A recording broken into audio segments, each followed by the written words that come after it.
here. It's January 28th at 3 p.m. Nice to have the sound turned up. Thank you. We were planning to start out with a presentation by Senate Counsel, and it was really for the purpose of new members who aren't here with us. The rest of us probably have seen this a number of times. So at Ms. James' suggestion, we'll suggest they just meet with those members separately, unless they suddenly walk in the door, but I don't see that happening. Thank you so much for being up there and for agreeing to do that with them on an individual basis. So then I'd like to invite Mr. Zelli from the Met Council to join us.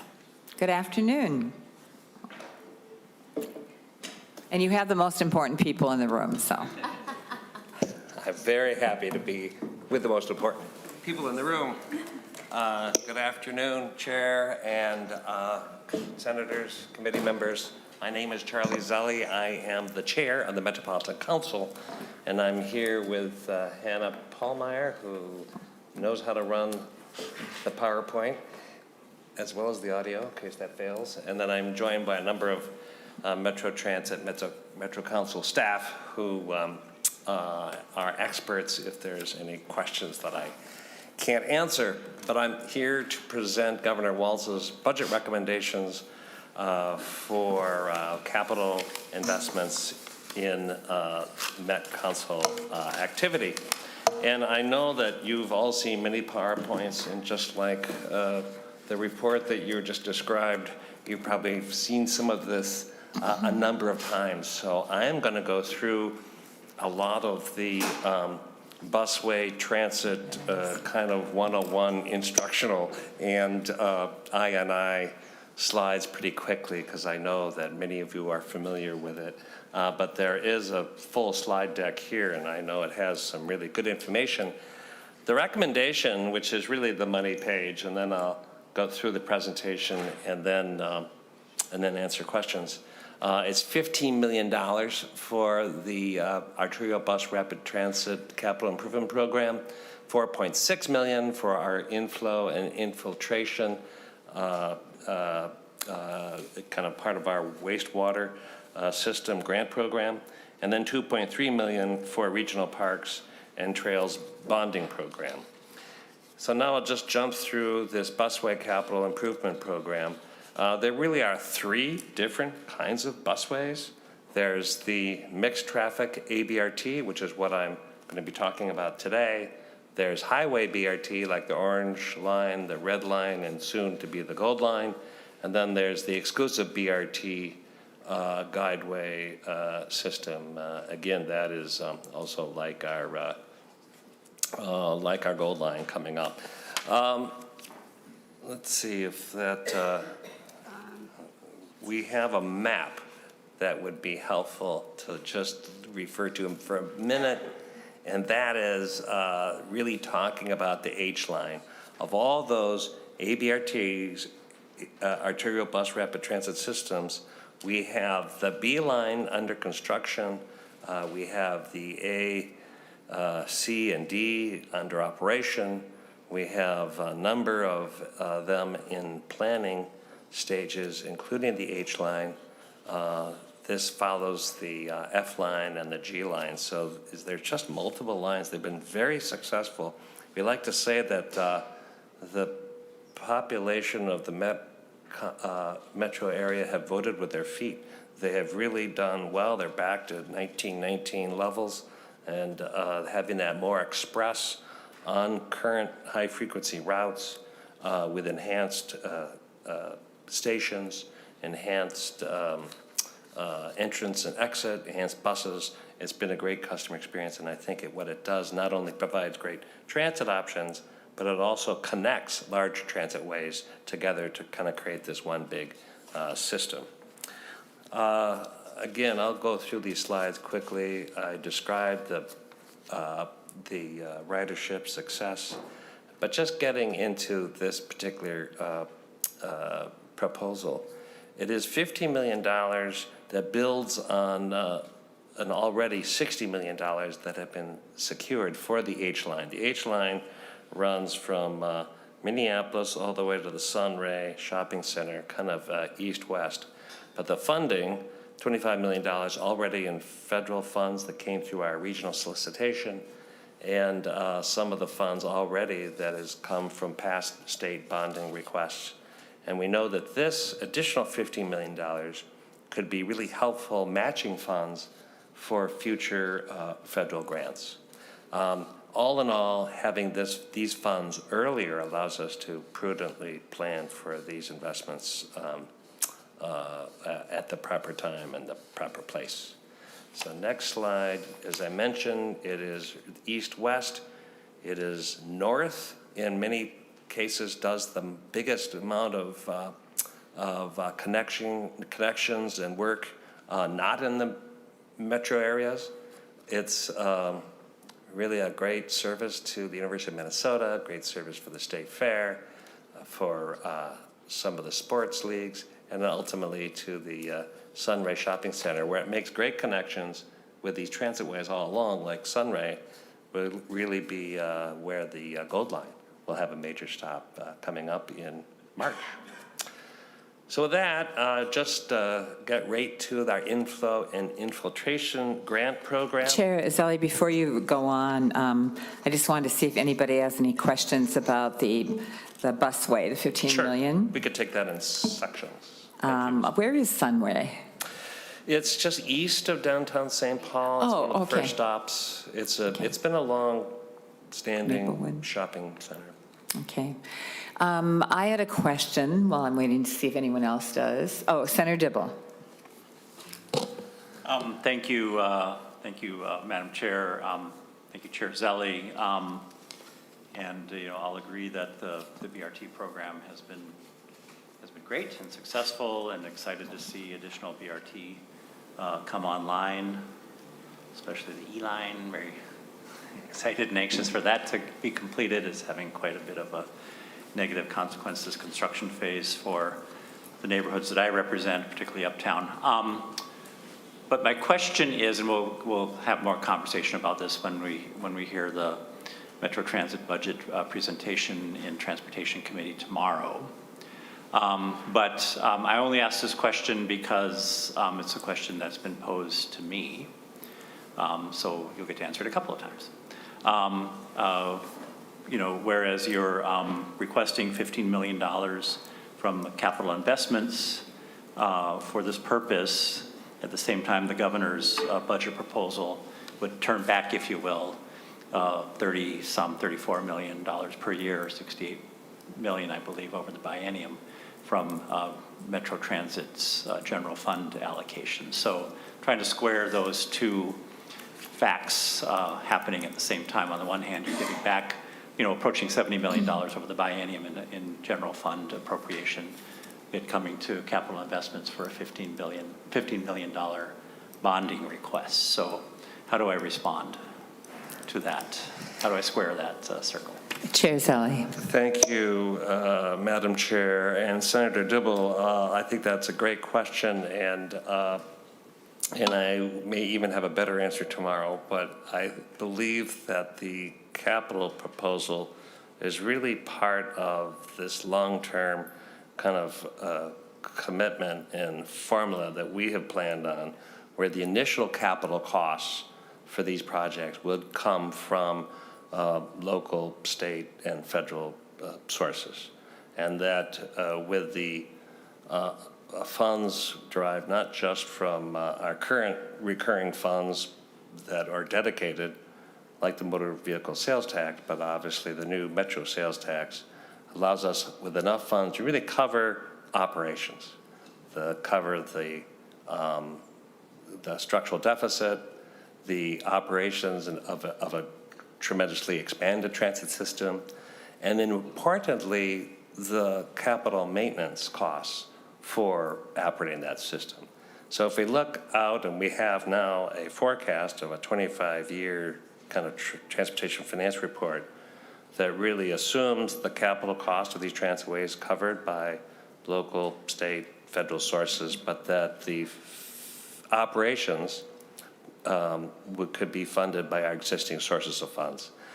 the 30-some million that we would be giving up of general funds was dedicated to rail operations.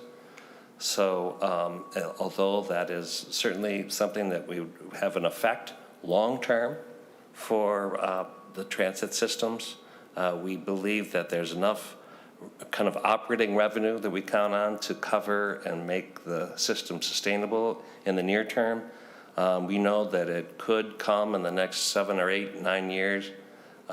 It would maybe have an effect on the ability for us to expand the system.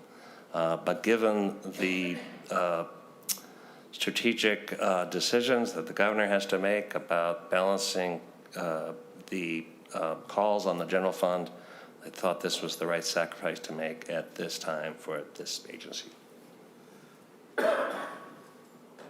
Double more? I'll have more tomorrow. Thank you. Okay, thank you. Senator Pratt.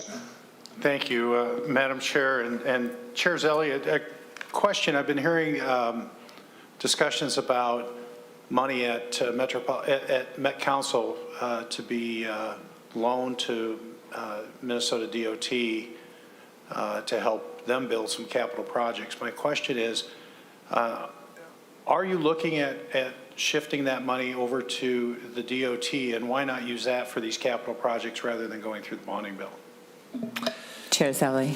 Thank you, Madam Chair. Senator Pratt, the proposal, which I will also be happy to and be speaking to tomorrow in Transportation Committee, but it truly is a loan, not a grant. These are funds that make sense for us to transfer to MnDOT only for a period of time. The funds are needed, and so the plan contemplates those funds coming back to Met Council in order to cover the costs, primarily capital maintenance costs that will be coming due in the future. So rather than it being capital funds that are invested and don't come back, there's great benefits for both agencies to do road reconstruction and the capital cost of a transitway at the same time. That F line is funded. We know we're ready to go, but MnDOT does not have it in its plan during the time we would want to build a transitway, and we thought it's best for our constituents not to have two capital projects and the disruption, because they are disruptive. And Senator Dibble, I apologize for mentioning the E line, which is very close to my heart because I also lived through that disruption, you know. But once they're completed, they have tremendous benefits. So that benefits could come sooner. The maintenance costs of reconstructing a road ahead of time was saved from MnDOT. But the funds are needed because as Met Council accumulates some reserves during this near-end period of time, we start hitting the true costs of capital maintenance, train replacements, platform investments, the state of good repair that covers funds that we require funds in those out years. So the thing we're here for now is capital funds that will stick with the project and not be repaid. Senator Pratt. Thank you, Madam Chair and Chair Zelli. As I understand it, we're talking that fund is in excess of $200 million. It seems to me that I don't know how much capital maintenance is going to cost you, and I think that would be an interesting piece. But it also seems like there's potentially some money that could offset the bonding request. And is it true that you're looking to charge the Minnesota DOT interest on this loan? Chair Zelli.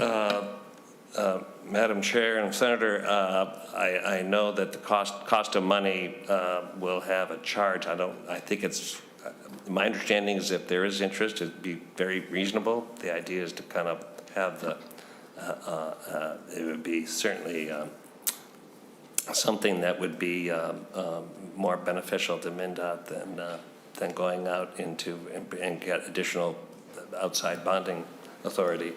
Yes, $200 million is the kind of capital cost obligations that it takes. I mean, these are large systems, and if you go to other transit systems and legacy cities on the East Coast or the West Coast, you'll see what deferred maintenance and huge capital costs that go unattended can bear to customers, to a city, and with the idea and commitment to keep these systems in good repair, I think would really benefit the metro area, the systems, and ultimately, kind of like with our wastewater system, becomes much more efficient from a cost point of view over time as well. Senator Pratt. Thank you, Madam Chair. And I guess I'll leave the rest of this discussion for Senator Dibble in his Transportation Committee. Let me just say I'm a little concerned that what basically becomes a temporary interagency transfer is going to generate some sort of interest when the money is sitting there not being used today. That interest ends up costing taxpayers, ends up costing MnDOT more than they borrowed, and I think we have to be more cognizant of the impact to taxpayers in the metropolitan area. Chair Zelle, if you have a surplus in your fund, would you normally have that in an investment account of some kind? Yes, Madam Chair, we would have it in reserves that has interest-bearing accounts, obviously low risk, but certainly creates funds.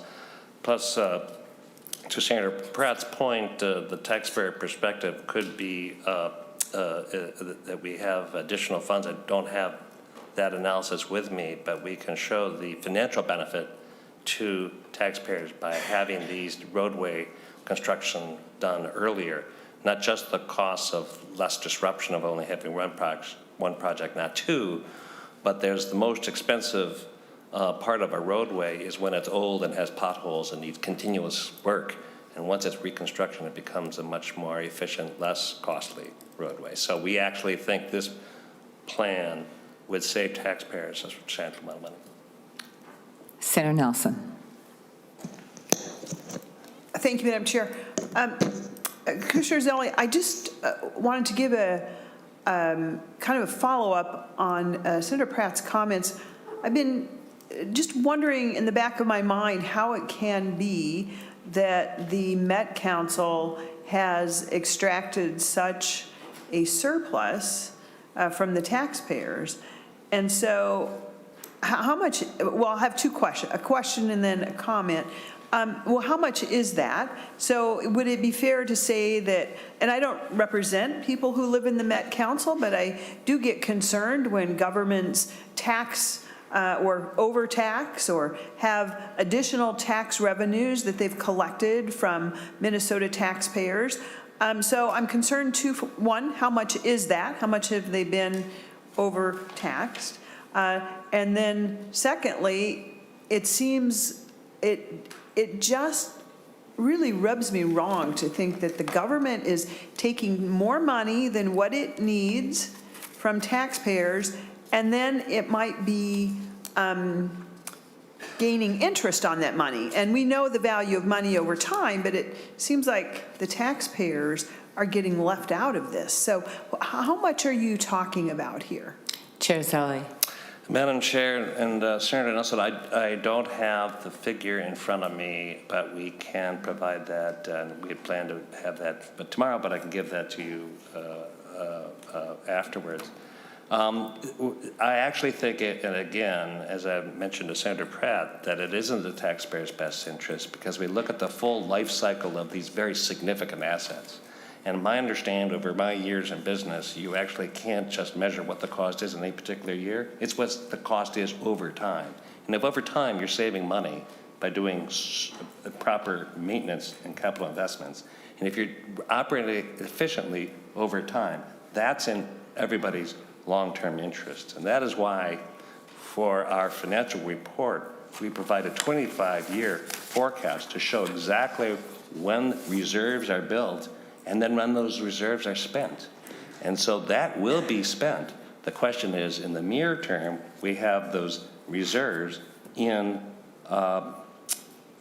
interest-bearing accounts. Having proper sinking funds and reserves for significant asset investments is a standard private sector, public sector protocol in order to protect taxpayer and investor interests. Senator Nelson. Thank you, Madam Chair. Well, I am well aware of sinking funds, but my question is, it appears to me that the money was for the Met Council to develop Met Council resources or prepare for the future or keep things maintained as necessary. That's all important. But apparently now it's being, and I also like where it's being redirected to, which is roads and bridges. But it just appears that there was some miscalculation in how to prepare or how to fund these projects. And I'll wait to learn about the Met Council's budget more later, but it just doesn't seem right that we would tax Minnesotans for the long-term sinking funds for important projects, and then we redirect it over here, or it's bearing interest, which I understand is part of those sinking funds, but it just doesn't have a very good feel to it. So I will look forward to getting your information tomorrow. I'll take that as a statement. Senator Dibble. Thank you. Well, we're gonna, and I'm super happy. I'm very pleased that Senator Nelson is on the Transportation Committee, and we're going to have the hearing on the Met Council's budget tomorrow. And I'm familiar with this loan proposal, Met Council loan to MnDOT. But I haven't delved into the particulars of the details. I'll do that tonight, so I'll be really ready for the hearing tomorrow. There's a presentation, not really hearing. And I just wanted to offer, Madam Chair, a slightly different perspective from what I understand of the proposal, which is, I think, a good thing, because I think a problem that we've had in the past, I can cite the example of the Hiawatha Bridge overpass over Lake Street, where that was built. And, it was, somewhat known that at some point transit would be traveling along Hiawatha. And I think a lot of people assumed that that bridge would then be ready for LRT just to, be put on the bridge. Well, it turns out that wasn't the case.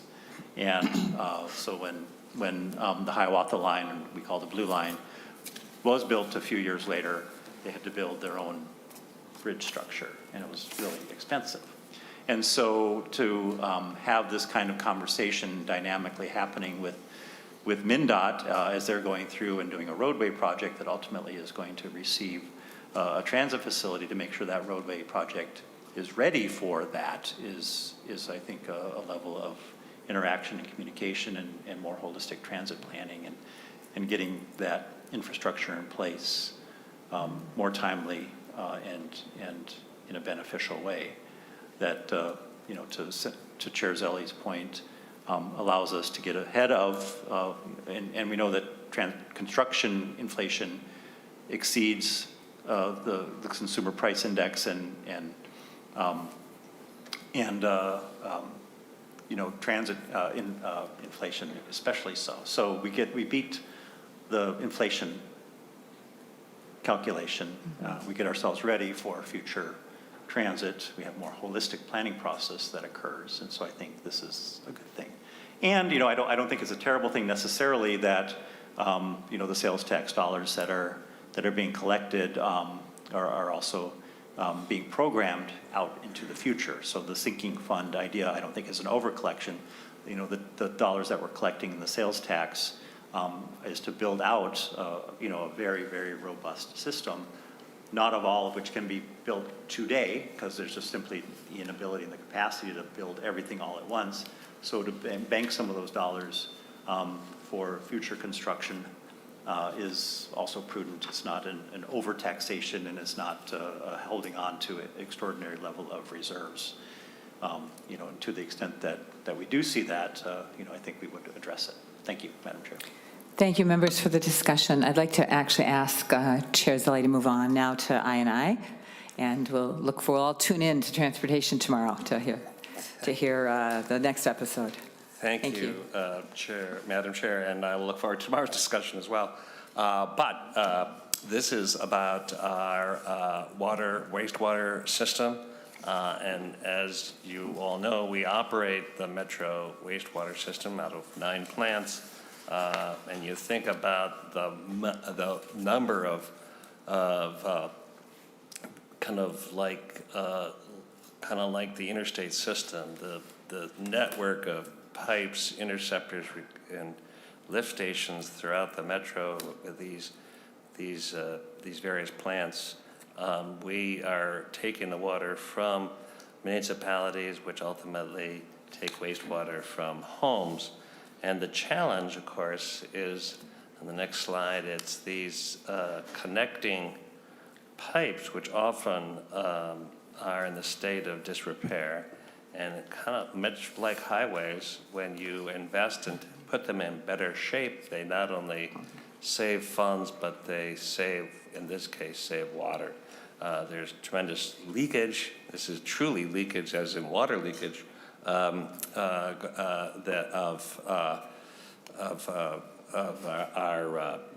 our stormwater systems that create inefficient systems. So this grant program has been very successful, where we are able to provide funds through municipalities to help reduce their municipal inefficient pipe systems. And generally, we provide these funds as a matching grant program. So the recommendation is at $4.6 million. We've been doing this for a number of years, so I think you're very familiar with it. It's very popular with cities. Certainly, they have aging infrastructure, even though the Metro Council system is in really a state of good repair because we stay on it. But I think the funds and the infrastructure funds have been lacking at the municipal level, and in many cases the home level. So here's the 80 cities and townships that are impacted. There's actually a formula of measure. If a flow rate is within 20% of an allowable limit, then they become eligible. Many people have asked, is there a need even greater? And there certainly is. But we feel that and we're very grateful that the legislature has really consistently funded this program, because it's kind of kept pace with contractors with the capacities to kind of keep this program going on an ongoing work. And so we're asking for that allocation this year. Chair Zelli, it seemed to me over the last couple years that this program has been underfunded and under-requested by the Met Council and under-recommended by the governor. Can you give me any kind of sense of what the amount of request is out there? Madam Chair, I don't know what the need is compared to the contractor's capacity. Those are really two different numbers. But we do know that, yes, there is greater need. I do know that the governor has recommended funding continuously. Should he have recommended more, that is up to his judgment, balancing the other needs that the state has for capital funds. But I think that this is certainly a significant amount of money that can continue to advance the program. What comes to mind is from our tour is Newport, with a very dynamic mayor. I wanted to nominate her for Mayor of the Year. She was so good, so persuasive and enthusiastic. So I still remember her. Right. They probably could use the 4.6 themselves, because they had a tremendous leakage problem, I&I problem. So I think this is an area, I can't remember what we were going to recommend last year, but this is certainly an area that is important to the Metropolitan legislators.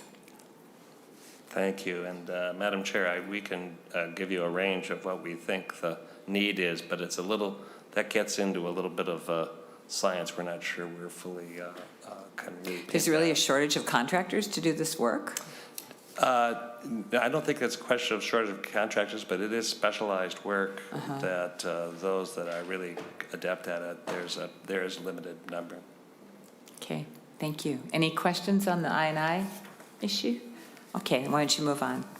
The third and final program is Regional Parks and Trails Bonding Program. This is one that also has had regular, consistent funding. It really makes a difference for the implementing agencies, the regional park systems around the metro area. This is also important to mention that the council provides 2/3 match to all state funds. So we actually take this 2.3 million and provide an additional 1.53 million in regional funds, which come from our very small property tax that comes to the council. And we distribute it across the region by a formula, and I can jump really to that. You can see all the parks and the trail systems here. 58 regional parks out of our 10 implementing agencies. Quite an extraordinary system, and those implementing agencies really agree upon the formula. They're very enthusiastic. I think if they were here, they would say, we need more, and we recognize that. But we think with the consistent state allocations and then Met Council matching the funds, these become meaningful investments. And of course, all the members are invited to the Pratt Pappas Pizza Party Parks Pizza Party that we normally have. Just a little reminder, we haven't scheduled it yet, but to be determined. Well, thank you, Madam Chair, and I appreciate those senators who came and saw some of the park field trips we've had. We actually looked at, was it bison? Yeah, anyway. But yes. Quite remarkable. In Dakota County. In Newport County. We have a tremendous variety of park systems throughout the entire metro, which have seen more and more use. Well, that also seems a little low to me, that amount, but so we'll see. Any questions about the metropolitan parks, regional parks and trails? Okay, thank you very much. Thank you. Appreciate you coming. Members, and thank you. Next on our agenda, the Bob Meyer and Sam Minkler from the Minnesota Department of Natural Resources.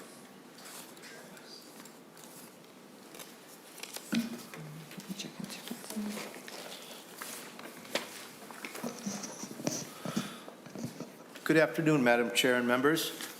For the record, Bob Meyer, Assistant Commissioner, Department of Natural Resources. It's a pleasure to be here today.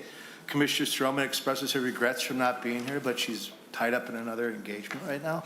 With me, I have Samantha Minkler, our Capital Asset Program Manager, who many of you probably recognize from the tours that you've been on. She does a great job coordinating and providing information, and I'm going to have her run through our presentation today. And the commissioners joined us on much of our tours as well. Definitely. It's always a pleasure. And you and I explored carps. That was a fun day. It was cold. Ms. Minkler. Thank you, Madam Chair and committee members. I'll give a quick overview of our assets, and then we'll get started with our bonding proposal. The DNR manages and maintains public land and infrastructure on behalf of Minnesotans, providing countless benefits to our state. Our assets serve Minnesotans across the state and are a part of the fabric of communities. Caring for these assets requires a systematic and comprehensive approach. The infrastructure programs and projects in our bonding proposal contribute in direct and dynamic ways towards advancing our agency mission, which is to work with Minnesotans to conserve and manage the state's natural resources, to provide outdoor recreation opportunities, and to provide for commercial uses of natural resources in a way that creates a sustainable quality of life.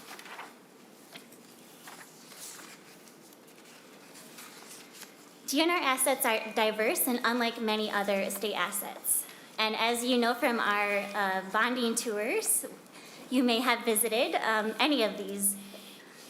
The state park campground or cabin where Minnesotans spend their summer vacations, host family reunions and picnics, school trips, weddings, and meetups for hiking, bird watching, winter activities, and the list goes on. The public fishing pier where a child catches their first fish, and the fish hatchery where that fish was raised for stocking.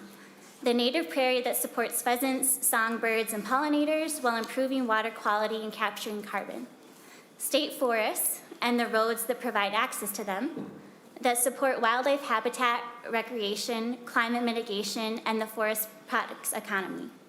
And of course, the DNR offices, where people can buy a fishing license, submit a permit application, or get information about natural resources in their community.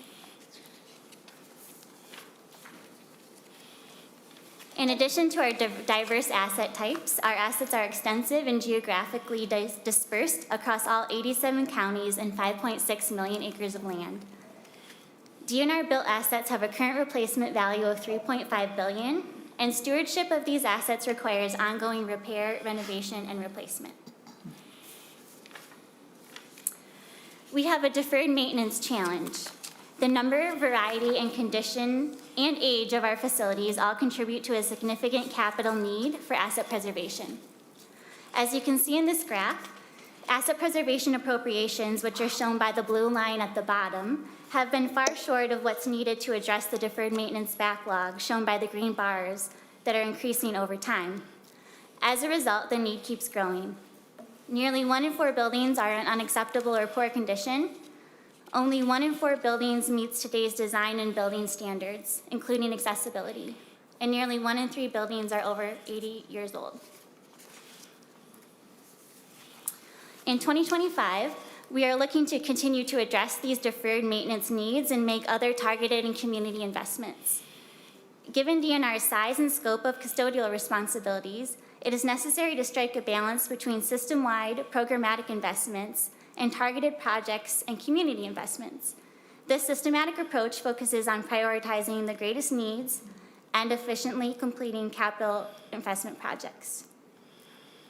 Our 2025 bonding request is grouped into these 3 categories, and projects are listed in priority order. We'll go through each project in more detail, and our total request is $98 million. In 2025, natural resources asset preservation, which we abbreviate NRAP, remains our top capital investment priority, and we request $61 million for projects including repair, renovation, or replacement of degraded or failing infrastructure. Our NRAP infrastructure categories include building components and site infrastructure, water and wastewater systems, roads, trails, and bridges, public water access sites, campsites, group camps, shower buildings, day use areas and vault toilets, fish hatcheries, and water control structures. Asset preservation investments ensure that our infrastructure is safe and functional for the public, supports conservation of Minnesota's natural resources, and preserves the state's investments in its capital assets. We consider design factors such as accessibility, energy efficiency, and climate resiliency in this work. Next, we request $11.1 million for the Betterment of Buildings program. Our top priority for this program is adding needed storage capacity and examination facilities for mineral exploration samples at the Hibbing Drill Corps Library. This project is design complete and ready for bidding. Betterment is an important complement to NRAP or asset preservation funding. Asset preservation addresses the backlog of deferred maintenance needs that affects the safety, usability, and effectiveness of DNR-managed facilities and infrastructure. And betterment funding allows for the substantial improvement or addition to or replacement of buildings that fail to meet current needs or have reached the end of their useful life. These programs together are critical to address our substantial infrastructure needs. Ms. Minkler, with the Drill Corps Library, which we did visit, can't that be stored like electronically in some way? I mean, those drill cores take up a lot of room, which is why you need the expansion.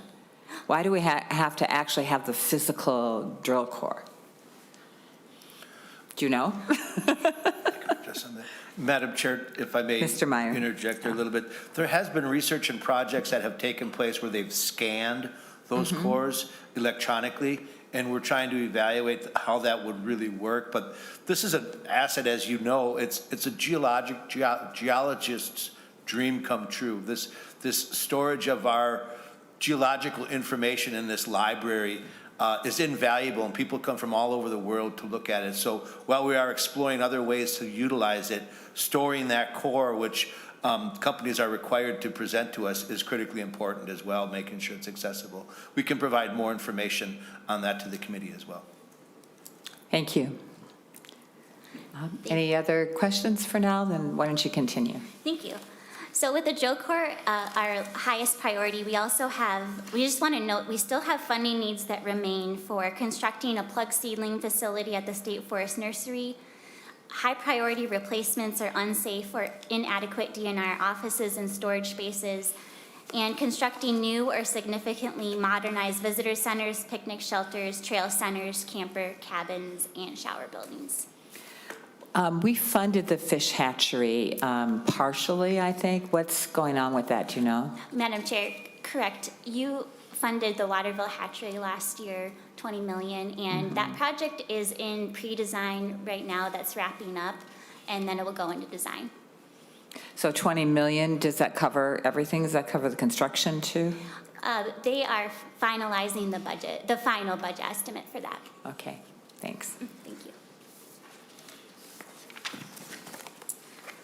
Next is our Acquisition and Betterment of Public Lands program. The 2025 capital request of $6.5 million focuses on reforestation and other land improvement efforts, enhancing access, quality, and safety on DNR-managed state lands, and acquisition of strategic high-priority inholdings and parcels. Capital funding for public lands improves and conserves Minnesota's natural heritage, enriches public outdoor recreational opportunities, and provides for sustainable commercial uses of natural resources. This also contributes to climate mitigation and adaptation goals as well. Senator Dibble, then Senator Nelson. Thank you, Madam Chair. So I see the third bullet point, acquire new high priority parcels. Can we learn a little bit more about what those parcels are and what their intended use? What I'm really asking is, Madam Chair, are we targeting any of those parcels for state parks in light of the fact that, you know, we've decommissioned 2 state parks in recent years. We've acquired a lot of property the DNR has, but none of that has been for state parks. We're seeing our state park system shrink, and we're not adding to it in any way. And state parks, of course, have a unique profile, as was described in the opening comments, in terms of our state's recreational and preservation and conservation needs. So how are we thinking about acquiring land by the DNR, especially as it relates to state parks? Thank you, Madam Chair. And we love our state parks, but we also have an asset preservation issue. All right, Ms. Minkler. Madam Chair, may I address that? Mr. Meyer. Madam Chair, Senator Dibble, thank you for that excellent question. As Ms. Mingler spoke, these are to address inholdings within our state park and our recreation systems. Oftentimes, these are generational opportunities that come up where people may have lived within the state park boundaries for generations, and their ultimate desire is to have that become part of the state park. We can provide the committee a list of what we're looking at for these inholdings, but there's no establishment of new state parks at this point in time within this recommendation. Senator Nelson. Thank you, Madam Chair. My questions were along the same line as Senator Dibble's about the acquiring of new high-priority parcels, so I'll look forward to getting more about what that is. And I do understand the generational opportunities when there's land that's inside or next to existing state parks. But I did notice, just a little bit off on a different thought here, that the DNR has 11% of our state land currently. As if I understood your slide correctly, 11% of Minnesota is DNR state land. Is that correct? I saw that on one of your earlier slides, or if that's not what it means, please tell me. It says 5.6 million acres of land, which is 11% of Minnesota's total land area. The DNR is in all 87 counties. So is that correct? Mr. Meyer. Madam Chair, Senator Nelson, yes, that land encompasses many different varieties. 2.7 million acres of that are school trust fund lands that we manage for the benefit of the school trust to fund our educational programs. There are state forests, there's state parks. We have 1.5 million acres of wildlife management areas that are included in that number as well. So we will provide a breakdown of those lands for you. Senator Nelson. Thank you, Madam Chair. So I have much of that breakdown already. And the one thing I wanted to just note is that one of the issues that certainly has been discussed in some of our other committees is the fact that when we take lands out of private hands or family hands or business, and it becomes something wonderful, a state park, for example, it is removed from the tax rolls. And some of our counties have more land that is not taxable than is taxable. And so this is causing some challenges for some counties when the majority of that or large portions of the land are no longer on the tax rolls. And I know we have things like PILT, which we payment in lieu of taxes for that, but it is, I think it is something we have to bear in mind as we go forward, that there does come a point where we need to think about very seriously and carefully before we would expand into new areas. I certainly would take exception to the generational opportunities. I definitely understand that, but so just a comment from other thoughts as far as expansion and the effect of removing those lands from the property tax of those communities or those areas. Senator Dibble. Thank you. Just returning to the point I just made, I actually didn't appreciate how much land the DNR currently owns, 5.6 million acres. I think state parks are somewhat less than a grand total of 235,000 acres. So we might not actually have to purchase additional lands. I mean, 235,000 acres is for about 4% of 5.6 million acres. So I would just encourage the DNR to take a look at our state parks, our state park system, the fact that it's shrinking, and it is probably the most heavily used, heavily visited, most highly prized and valued aspect of the entire DNR system. And so I would like to continue this conversation. Thank you, Madam Chair. As long as we're talking about state parks, why don't you give us, Mr. Meyer, a little update on our newest state park, Vermillion. I was there, I think in 21 on the bonding tour. I don't believe we went there in 23. So how's it going? Madam Chair, members, thank you for heading up there and visiting. I believe at that point you probably saw some of the newer camper cabins and Yes. the group camping areas that were going there. We're still building out the facilities, trying to determine fund availability versus the entire system and how do we build that out while maintaining, looking at other opportunities as well. So I could provide some new pictures and things like that with our response to the committee as we come back to you all with our questions. Great. And I think we have some more. Mrs. Winkler. Yes, thank you. All right. Our next project is improving accessibility of DNR managed lands and facilities. Our 2025 request of $1.9 million will allow us to continue to make progress to provide more comprehensive accessibility improvements at state parks and recreation areas and high visitation wildlife management areas. Comprehensive accessibility improvements help advance DNR's strategic priorities of connecting people to the outdoors and expanding diversity, equity, and inclusion. These types of improvements may include improving the accessibility of bathrooms, parking areas, showers, campsites, trails, day-use areas, interpretive facilities, and hunting blinds. Providing new amenities to meet the needs of an increasingly diverse user base with a variety of physical abilities and skills, and improving signage and interpretive exhibits when part of a larger renovation.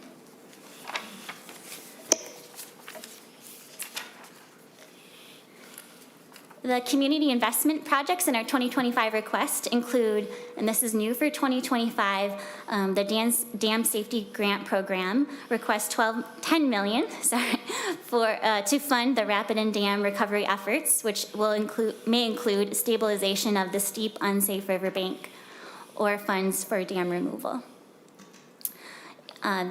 These requests also include $5.6 million for the Flood Hazard Mitigation Grant Program. This program provides cost-share grants to local governments, including cities, counties, and watershed districts for projects that reduce flood risk. This funding is critical in the face of the changing climate.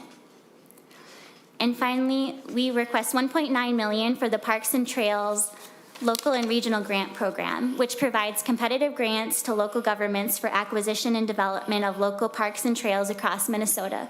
These grant programs allow DNR to partner with local communities to acquire land and develop parks and trails that help create a network of close-to-home recreation facilities. And we just have a quick slide here to show how our capital investment funding is put to good use.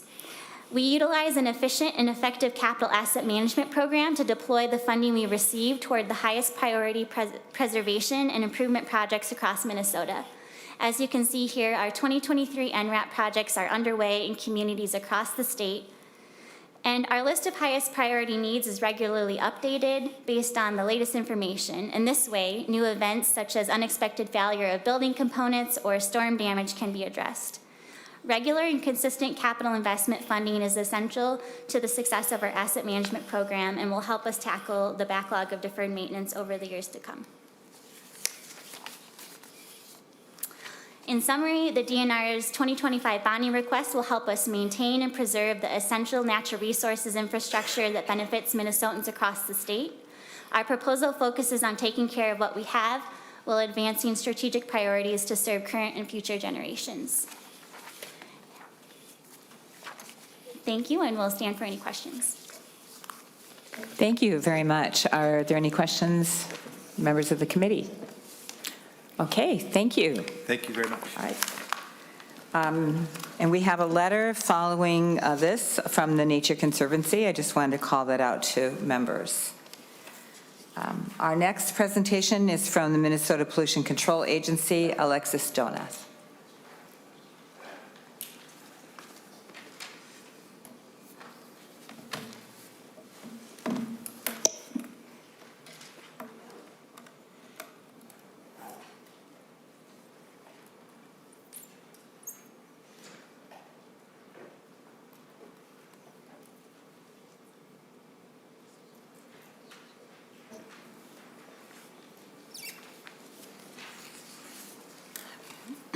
Sorry.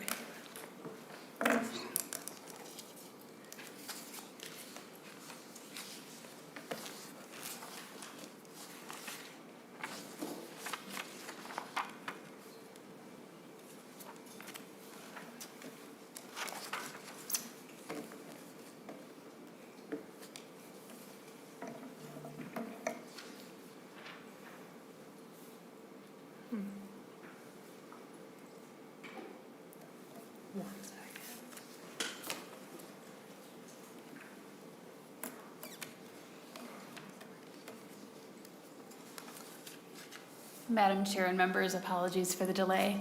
That's all right. It takes a while to get the technology connected, so welcome.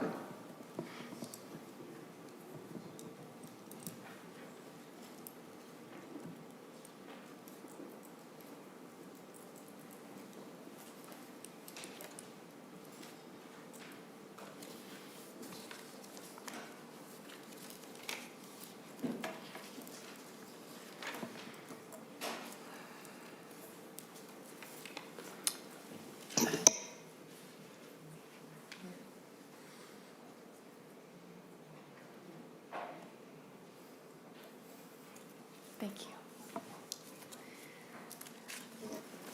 Good afternoon, Madam Chair and members, and thank you for the opportunity to testify here today.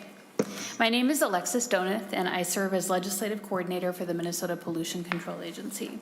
Commissioner Kessler sends her regrets for not being able to join us today.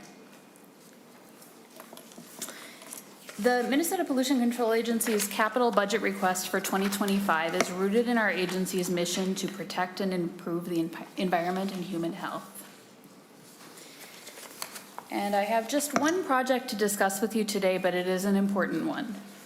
The governor's capital budget for 2025 includes a recommended $8 million in general obligation bonds for grants to communities with contaminated drinking water. Private wells in Andover, Gem Lake, and some manufactured home parks statewide are polluted at levels that may pose a serious risk to human health.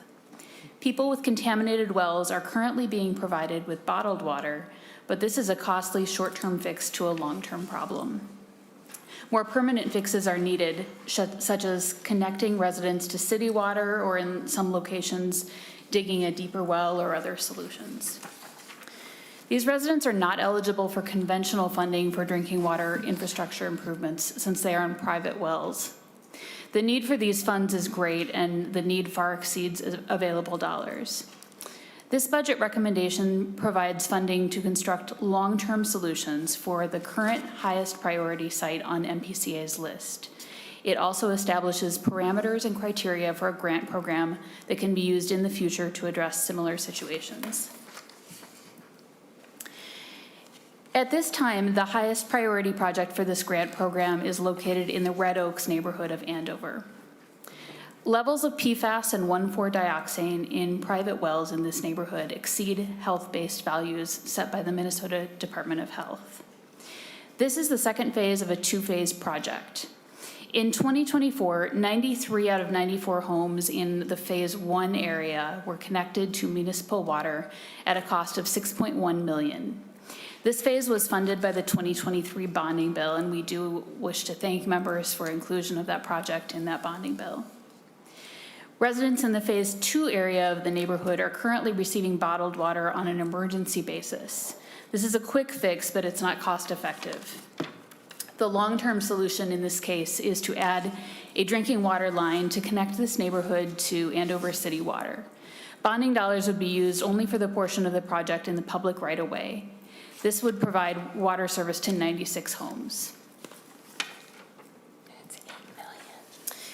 In the Phase 2 area of Red Oaks, PFAS pollution is the primary issue rather than 1,4-dioxane. We've never met a pollutant like PFAS before, and I'd like to take just a moment to talk about it. PFAS forever chemicals were widely used for decades and are commonly found in consumer products. They're extremely stable and do not break down in the environment. 2023 legislation known as Amara's Law will reduce the use of PFAS in consumer goods over time, but we still live with its legacy and will for a very long time. Andover is just one place where residents are being impacted by that legacy of pollution. According to the Minnesota Department of Health, PFAS is associated with a number of health impacts, including immune suppression, cancer, liver problems, and developmental and reproductive effects. PFAS can be harmful even in very small amounts because of the way these forever chemicals build up in our bodies and in the environment over time. It is very difficult and very expensive to remove PFAS through water treatment technologies. Again, the Andover residents in this Phase 2 area are currently on private well water. There have been no detections of PFAS at levels that exceed health standards in Andover's city water, and so connecting Red Oaks residents to city water is the best recommended solution at this time.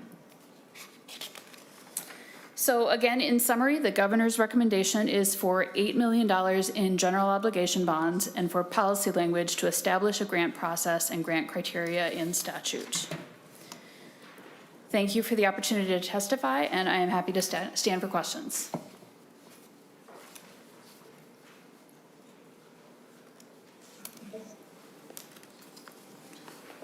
So, Ms. Donath, let me wrap my head around this. So, the Red Oaks neighborhood is part of Andover, but they're not connected to the municipal water system. They have private wells.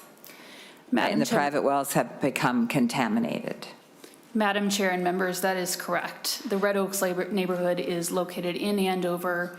The residents in this area have private wells, and we've discovered PFAS contamination in a number of those wells. And to connect them to the municipal system, this is what the $8 million would do, would connect them to the municipal system. Madam Chair and members, the $8 million would construct the portion of the line that is in the public right-of-way. Public right-of-way. So they still would have to get to the public right-of-way. But it's $8 million for 96 homes? Madam Chair, that is correct. I am joined by our Assistant Commissioner, Kurt Kudelka. He may be able to provide some more information on that. Yeah, please join us on this issue. Do you want to ask? Okay, Senator Housley. You'll wait. Okay. Mr. Kukelka. Chair and committee members, for the record, my name is Kirk Kudelka. I'm Assistant Commissioner with the Minnesota Pollution Control Agency. The issue here is we do look at various alternatives to hooking up communities, and because there is a large majority here, we look at not only the cost of other alternative treatment systems, but also the long-term operation cost. If we were to provide individual home treatments in each of these homes, we would have not only that upfront capital cost, but we would have ongoing operation and maintenance cost of those, compared to if we go to municipal water where we just have the capital cost. The cost of water would then be paid for by the residents. In addition, by connecting this whole home, and we will also reduce the need for us to keep monitoring in the area. And then fortunately, because of PFAS and more stringent PFAS values, it is likely more homes will have to be connected in the future. So by doing this as a neighborhood, as a whole, we're able to reduce ongoing operation costs to the state and also ongoing monitoring and sampling costs too. So you have the upfront infrastructure costs, but what's the potential, how many other homes are there out there that with private wells that could also be contaminated? Do we have any sense of that? Chair and committee members, we know that there's 41 right now with exceedances. We're continuing to monitor in that area. It's going to depend on a few pieces of information. One is the plume moving and our standards changing. A couple of years ago, our standards and best known science would have had lesser or fewer homes being impacted, but because we know PFAS and its human health impacts happen at even lower amounts, more people are impacted. And so we know that as we've studied more and more about PFAS, we have just learned that even lower amounts are a risk. So we want to connect this whole area now, so even those that may be currently under the guidance levels or detection levels are protected from the future where we may see changes. So is Andover near a 3M plant? How do they get contaminated by PFAS? Do you have any idea? Chair and committee members, we're investigating a number of sources. PFAS, unfortunately, is more than just the companies that use it. We manufacture it like 3M. We find it in a number of industries, whether it's plating companies, firefighting foam locations, industrial locations. There is a known Superfund site just to the south, which we're working with EPA and the responsible party group there is doing sampling to try to see if the 1,4-dioxin and the PFAS is connected to that site. So that is the goal right now. We have done reviews of a closed landfill just to the north and northeast and have found actually the contamination moves away from this neighborhood towards the creek that's on the other side of the landfill. Senator Housley. Thank you, Madam Chair. And Ms. Donath or Mr. Kudelka, didn't we in 2023, and maybe you know this, Senator Pappas, didn't we fund Andover and the PFAS? Yeah, what neighborhood did that go to and how much was that again? Because I can't remember what we did. Ms. Donath. Madam Chair and Senator Housley, I can pull up this map again. So those $2023, that $6.1 million went to fund phase 1 of the project. And I believe that is on the east side of the blue block that you see in the middle of this slide. And I believe that was around 94 homes. Madam Chair. Senator Housley. Thank you. So that was $6.1 million in 2023. And then this is $8 million 2025 ask.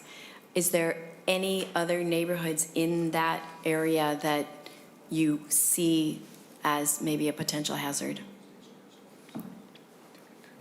The chair and committee members, Mr. Kudelka. we unfortunately have seen this to be too familiar, and that's why we are proposing creating a larger program to be able to fund locations like this. Gem Lake is another location within the Twin Cities that we see the same risk. And in Andover also at Eastbrook Terrace, which is further to the west, we have discovered 1,4-dioxin and PFAS. These are later on our priority list. This we believe will be a growing list as we continue to do our work. But these are the projects that we know are ready at this time. Madam Chair. Senator Housley. Thank you. And of the 6.1 million in 2023, was that enough to cover that neighborhood, or how, and was all that funding used? Chairs and Mr. committee members, the 6.1 was used for the water mains and the individual home connections to their homes for just shy of 100 homes. And those were the ones we were first prioritized because that was the 1/4 action and where we had seen the most exceedances. However, the western portion of the Red Oaks neighborhood, we continue to call the monitoring zone, and we've been monitoring that. And it's through that monitoring we have found additional results for PFAS, and also the more stringent health values coming out have meant more people are impacted over those health-based values than previously. Thank you. Here's the landfill and here's the Superfund site. I want to live there. Yeah, thank you. Any other members have questions? All right, thank you. I just feel like this is not enough. I mean, $8 million, it's just the tip, sounds like it's just the tip of the iceberg. And the governor's not recommending anything for Hastings, and that's certainly, they weren't included in the lawsuit, funding for that community, and there's probably dozens more. All right, thank you. Thank you. Next, we have the Board of Water and Soil Resources.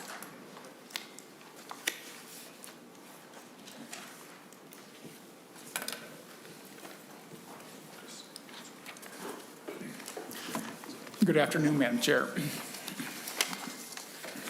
Good afternoon.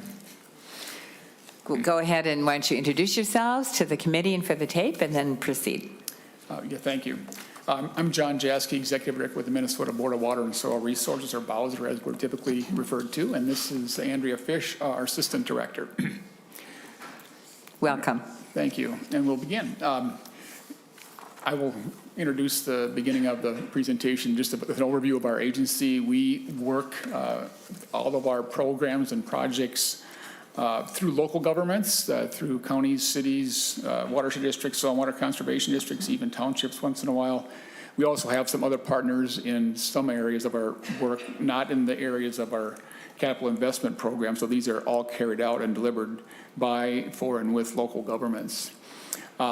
We also work all of our projects on private lands, and you'll see that the common denominator here is that we are doing that with on a state asset called a conservation easement as the thing that we are ultimately acquiring with these dollars.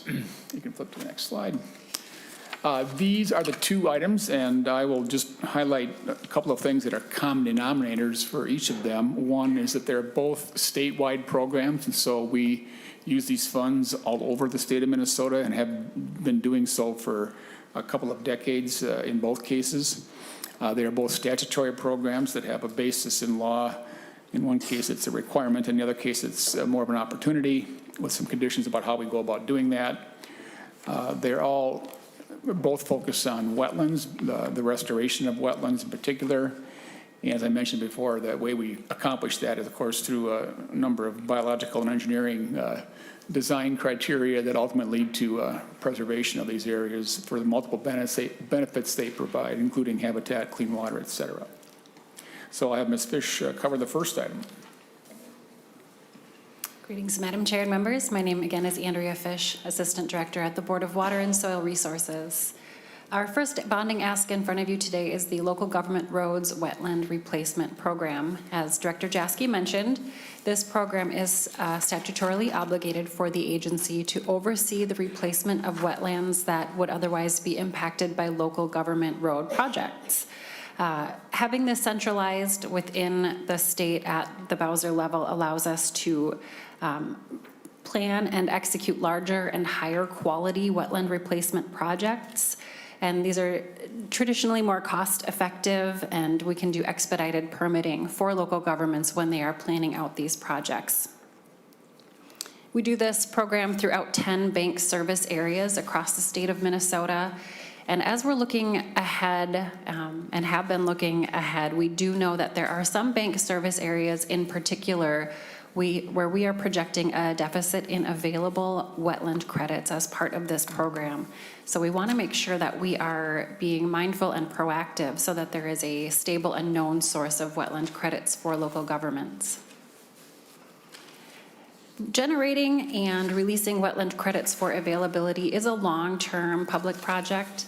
It can take 8 to 10 years from initial appropriation to final credit release after the time of planning and selecting a project that would accommodate the program, conducting the design and the construction, and then monitoring that before releasing the credits for availability.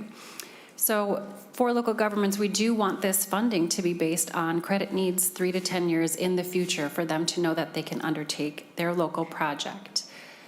As we've noted already, we are projecting a deficit in available credits for local governments, and we did very recently pulled together a work group of members of local government communities, transportation, engineering, and others to talk through how this program might be used and how we can ensure a stable and predictable funding source for the program. I do believe this work group has provided a one-page fact sheet, high-level overview for you of what they analyzed and the results of that analysis. And there is a longer report available on Bowser's website as well.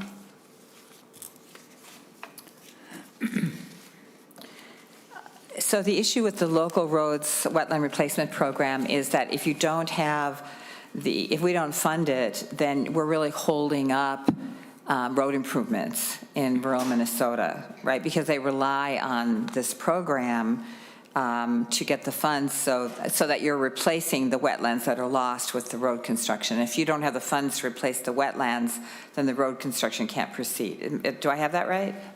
Madam Chair, yes, is the short answer.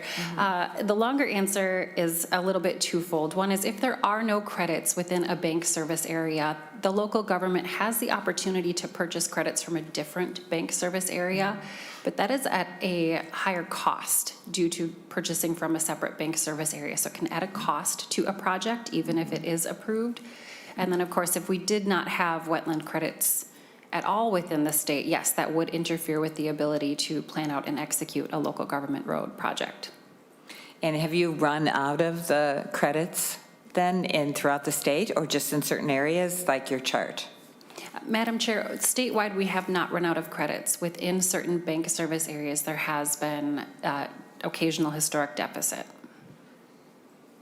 Can you explain how that credit system works and how that's related to how we fund the program? I can maybe cover that one, Madam Chair. It ties back to the regulatory programs, both at the state and federal level. And so road authorities, of course, are subject to those. And in order to get a permit from either a federal or a local or state authority to do a road project that's going to impact a wetland, there's a requirement that they offset or mitigate or replace that wetland somewhere else. And so this is the way that's accomplished for all local government road projects for all of those permitting jurisdictions. And so there's a method to all of this that's been in place for now 25 or so years to do that. And we have a partnership with MnDOT that also, so we do this together, and that covers their state projects as well. As last year, when we were in front of this committee, Senator Dibble asked us to look at what we could do to try and identify and then perhaps do something about this projected shortfall, which you can see in the information here. That group got together and, as Ms. Fish indicated, analyzed the situation, understood that it was an state obligation that would go into default if the state didn't provide these funds at a sufficient and timely basis. And their conclusion was that there's really no good idea other than that this has been the traditional source, the bonding appropriation for those 20-some years, and that's probably the best place for it to be in this current year as well. So that's a short summary of that, Madam Chair. So the idea of the credit program is then it doesn't have to be replaced in that particular area or county, it can be replaced somewhere else in the state.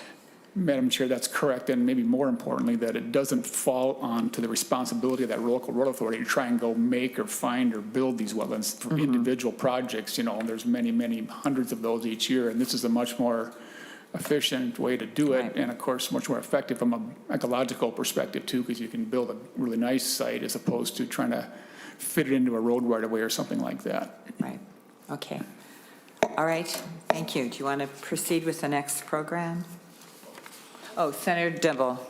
So my basic question is $3.6 million. Seems pretty, do we have the identified need? I was just. 26 million. Yeah. I think there's another handout here Oh. that talks about the need. So it's a good question. Okay, okay, to overcome the credit deficit requires an appropriation of $26 million. So, all right, we got a ways to go. Thanks. Madam Chair, if there are any other questions on this topic, I'll continue on to the second item then. We can always come back if there are additional ones. This next component is we call it the Conservation Reserve Enhancement Program, which is actually a federal term. When we use our state program, the Reinvest in Minnesota, which is a statutory program that directs us to acquire conservation easements typically on marginal lands and restore those back, and wetlands are the primary objective that we accomplish with that. We have a federal agreement in place with USDA that was originally signed in 2015, and now we just this year, just actually last month, that agreement was expanded and extended to cover more of Minnesota and as well as additional amount of acres that can be included in that agreement. And it also helped us with adding a practice that was not previously allowed, which was the areas that now allow us to secure these lands for private drinking water protection benefits. We were previously limited to just focusing on public water supply areas. And then also you can see here that the federal to state funding leverage is also adjusted to a ratio that's basically a 70-30 ratio of federal to state funding. This is something that is authorized and then connected to the federal farm bill, which of course is in a status of being considered for a renewal. It's expected that will happen at some point in time. And of course, with the announcement late last night about the federal pause, that affects lots of different things. It would affect this potentially too, although we're certainly expecting that the CRP program, which it's based on, will continue in future years. It has been in place since 1985. This just shows, Madam Chair, the next slide, the funding that we've used to date, the past funding. We received these funds from various sources, and you can see here over the last 9 years or so, we were able to use these state funds to generate about $350 million of federal investment in Minnesota. That funding goes to landowners, to contractors that are both doing the work, the design teams and so forth that are part of that. We use our Soil and Water Conservation District network to identify landowners who might be interested, and they also provide that sort of person in the field to help us with working with those landowners and talking them through the legal aspects of the real estate transaction as well as some of the pre-design work. Mr. Jackie, is the $9.3 million the minimum that you need to match the federal funds? Is there a matching requirement? Madam Chair, the matching requirement is more of the opportunity. For every dollar we put in, we get $3 that go in, we get $7 back. So obviously, if you don't have enough to get it to work and at a scale that's meaningful, of course, it would probably be a limit on that side of it. But it's a statewide program, so we need enough funding to make it in fact statewide. So the 9.3 would open up 18 million approximately for federal funds. Did you say it's like a 1-to-2 or 1-to-3 match? Madam Chair, I'm having a hard time doing math in my head, but I know, me too. For every, Right. if you give us a 9, I guess, you have to do the math on that, but you multiply it by the 7-to-3 ratio, and that'll give you the number. Yeah, okay. Any questions? Mr. Jackie and Ms. Fish, you have a number of projects that were in the cancellation report. Can you talk about that at all? We have in flood disaster relief, RIM, and then RIM a little bit from 2012, very small amount from conservation easements, 2015, a larger amount from 2019 bonding. Yeah. So the total is about $976.6 thousand.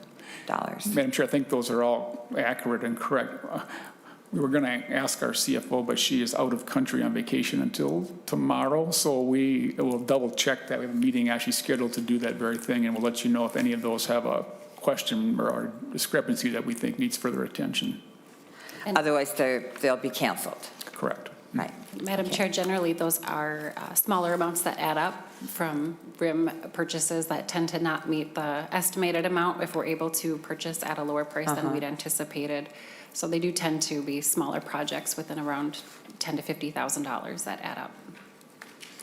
So you're not requesting any money for the RIM program, just for the conservation easement program? Are they, how are they different? Yeah, Madam Chair, that's a very good question. They basically are the same thing in this instance. The federal program is called the CREP program, and we use our state authority under the Reinvest in Minnesota statute to pair with that to make it a federal. We could call it CREP RIM, but it's like it gets to be too many letters in a row there. So it's a federal opportunity using a state authority to accomplish it. Okay. All right. Thank you very much, then. Thank you. And then we're on to our last presentation, which is the Department of Human Services.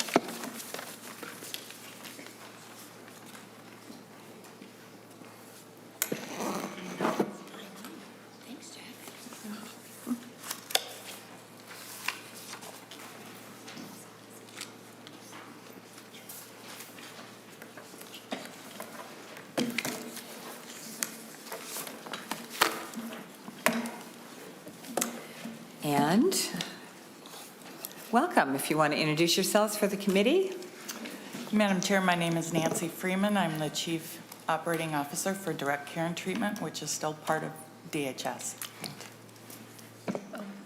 Madam Chair, I'm Jennifer Sommerfeld. I'm the Government Relations Director for DCYF, and we're tagging along with DHS today. Good morning, Madam Chair and members. I'm Dan Storkamp, Operations Director for Direct Care and Treatment, and I will kick off the presentation here today. And first of all, Marshall Smith, our Executive Director, asked us to be here and sends regret that he couldn't be here. As you heard from Ms. Johnson here, or Ms. Freeman, that DC&T is going to be our own separate agency starting July 1. So we're very excited about partnering and being a part of this group and coming back over the next several years and building this relationship as we move forward. I know many of you have visited Anoka before, as well. I know Senator Rasmussen was visiting Moose Lake and St. Peter this year. We offer tours to any of you that you'd like to visit anytime to see what we do and what is out there in our facilities. As you know, DCT provides direct care treatment, secure treatment for CD, mentally ill, developmentally disabled, as well as the sex offenders. And we got over 150 locations in Minnesota. And please remember that our facilities are homes for our staff. And it just adds an extra layer as we start talking about all the infrastructure and all the different plumbing and electrical issues that are going on in that process. So I'm going to ask Nancy Freeman to walk through our presentation on our asset preservations that the governor is recommending. Go ahead, Ms. Freeman. Thank you, Madam Chair. So can you go one back? Sure. Thank you. So it might seem like just bricks and mortar, water pipes and windows, restrooms and classrooms, roofs and foundations.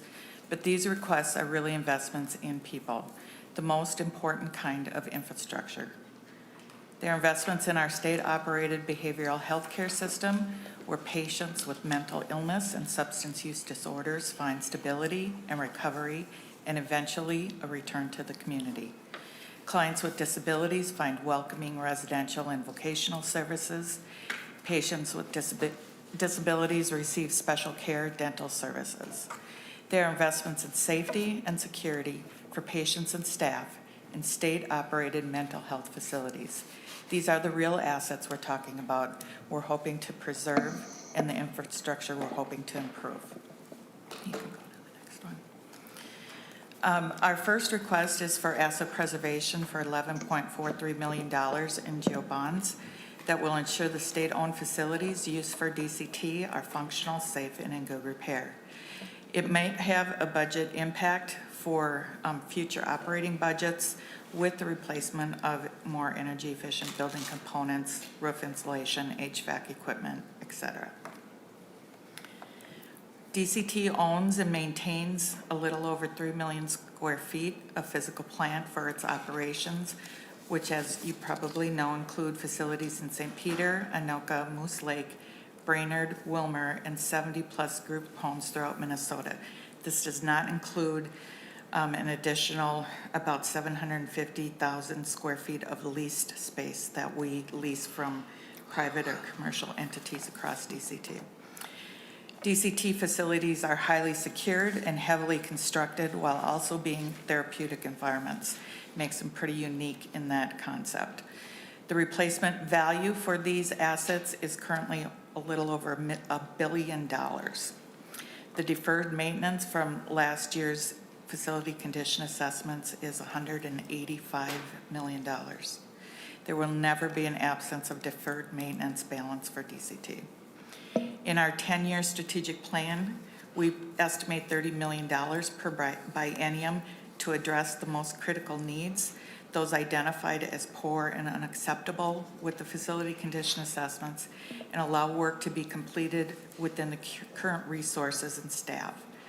Project priorities are based on need and level of deficiency, critical projects that require immediate action, projects that will become critical in a short amount of time if not corrected soon, and projects that require reasonably prompt attention. You could go to the next one, please. Oh, one more. Wait, go one more, sorry. So I know this is a little hard to see. So this is our asset preservation project that we actually presented last year. And we always put in, we're required to put in how much energy savings we have. And so of these projects that are listed, we're estimating about $500,000 annually that we could save in energy improvements by doing these projects. The $30 million identified in our 10-year strategic plan is necessary to maintain our capital plan. Every biennium, this is not appropriated, it exacerbates the issue.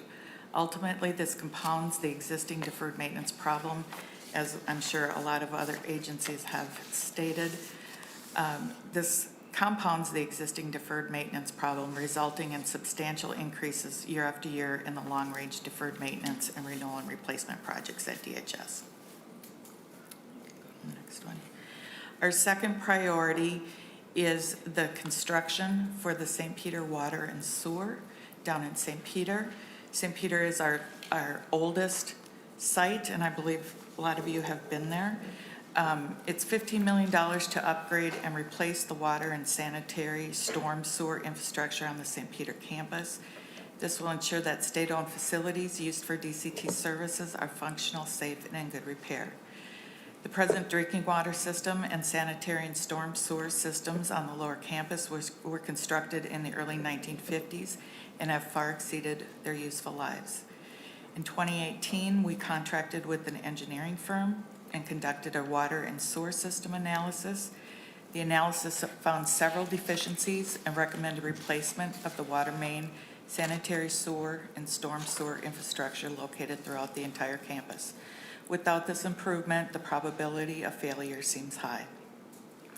It is very imperative to replace this critical infrastructure to ensure the campus can continue to operate 24/7, 365, and serve the needs of over 1,100 people consisting of patients, clients, and staff. In 2023, you appropriated $1.05 million for the design of this system. The system, or the design, is complete and it's ready to go out to bid should it be appropriated at this time. Okay.